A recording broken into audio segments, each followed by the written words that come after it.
Kitab Ayyuhal Walad adalah karya monumental Imam Al-Ghazali yang memuat kumpulan nasihat dan bimbingan Imam Al-Ghazali kepada seorang murid seniornya.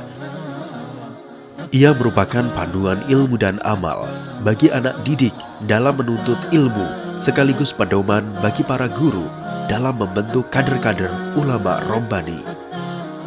Buku ini mendapat sambutan luar biasa di kalangan umat Islam di seluruh dunia dan telah diterjemahkan ke dalam berbagai bahasa besar dunia, di antaranya bahasa Jerman, Perancis, Inggris, Spanyol, Turki, dan Indonesia.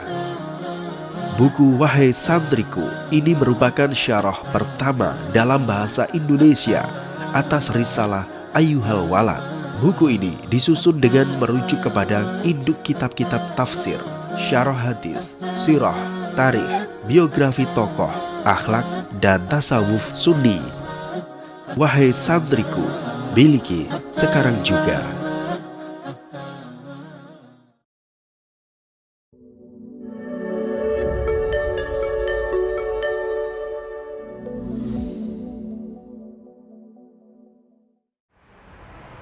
Assalamualaikum warahmatullahi wabarakatuh. Alhamdulillah wassalatu wassalamu ala rasulillah wa ala alihi wassahbihi wa walah wa ba'du. Kaum muslimin, muslimat dimanapun berada, 2020 sudah kita tinggalkan dan hari ini kita berada di awal 2021. Seorang mukmin memiliki prinsip bahwa hari ini harus lebih baik daripada kemarin dan besok harus lebih baik daripada hari ini. Paling tidak ada dua hal yang harus kita evaluasi. Kita muhasabah atas semua perjalanan kehidupan kita, baik yang menyangkut tentang politik, ekonomi, sosial, pendidikan, rumah tangga, dan semua hal.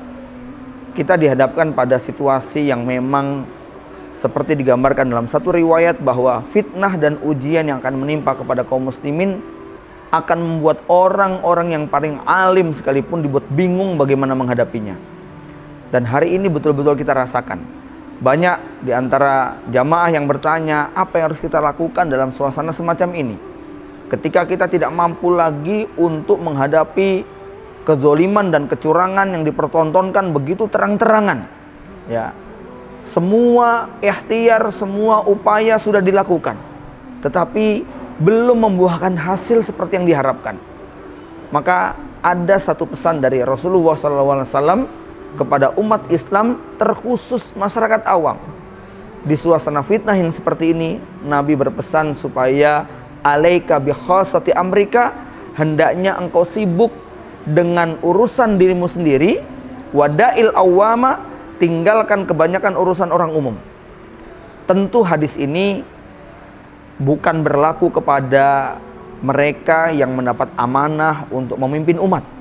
Hadis ini lebih banyak ditujukan kepada umat Islam awam, umat Islam secara umum yang mereka menjadi korban dari segala bentuk kebohongan, kecurangan, manipulasi dan sebagainya, ya, di mana ada kewajiban utama yang tidak boleh mereka tinggalkan.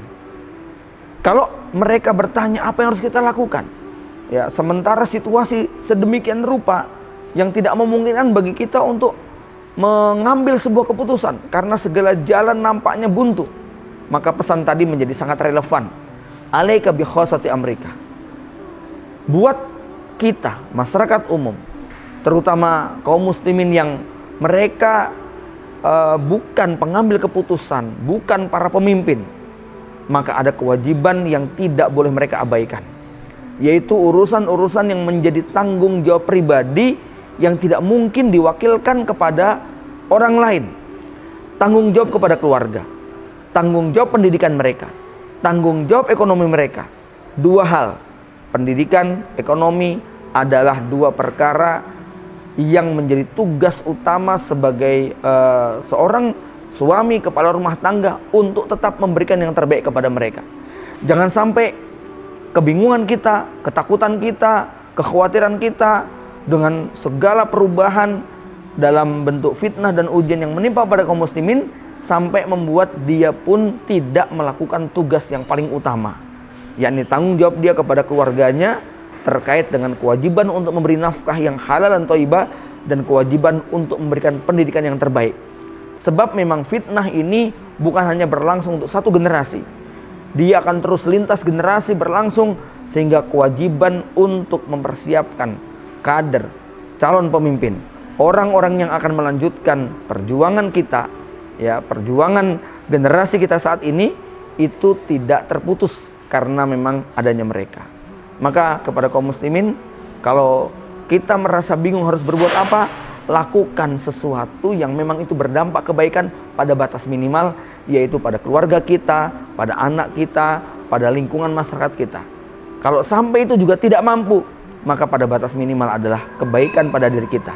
Jangan sampai berhenti dari kewajiban menuntut ilmu, jangan pernah berhenti dari kewajiban untuk menafkahi diri dengan halal dan thayyibah. Mudah-mudahan resolusi di 2021 ini atas perjalanan kita di tahun-tahun sebelumnya akan membaikkan keadaan kaum muslimin. Singkatnya, mari kita gunakan waktu terbaik kita untuk meningkatkan kualitas pribadi dan keluarga kita, kalau kita memang tidak mampu untuk mengurusi orang yang lebih banyak lagi. Wabillahi taufiq wal hidayah. Assalamualaikum warahmatullahi wabarakatuh.